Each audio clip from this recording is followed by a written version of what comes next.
there's some pushback tonight to this. The latest anti-King Street pilot project campaign launched this morning by a local business owner.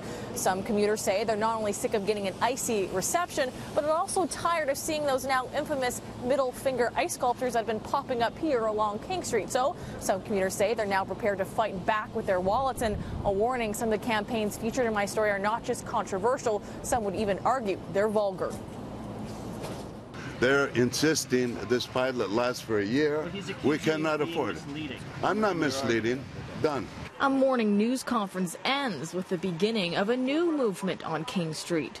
Before you go, screw you too. Like, seriously. Why are you giving the finger to everyone that passes by your restaurant? A transit rider heckles Kit Kat restaurant owner Al Carbone, frustrated by this.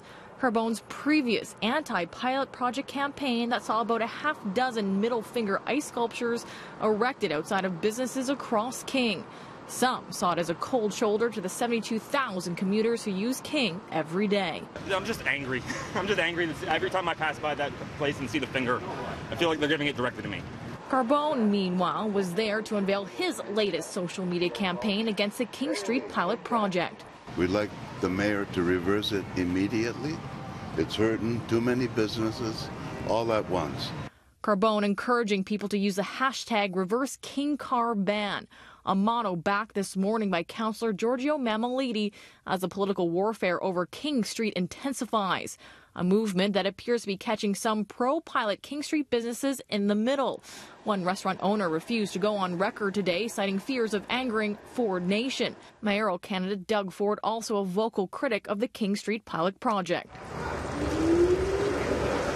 The city launched the pilot back in November, giving streetcars priority between Jarvis and Bathurst. Early city data showing it sped up commutes by an average of 2.6 minutes. We're here to give the thumbs up to the King Street pilot in response to another finger we're seeing down the street.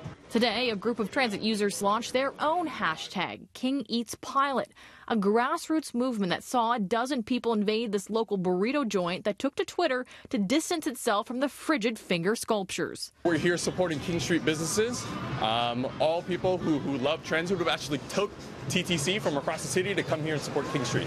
Marketing expert Mark Gordon says anytime a business gets political, there's the potential to leave a bad taste in the mouth of patrons. Yeah, absolutely. If businesses get political, they risk alienating their customers because rule number one is customers hate conflict. Transit users say they're willing to put their money where their mouth is, and they hope both the city and businesses are listening. We support businesses that support Toronto.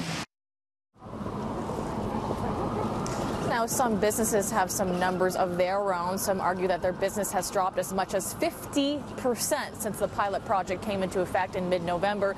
The city, meanwhile, has responded to that by launching a number of initiatives, such as parking discounts in order to bring the cars back to King.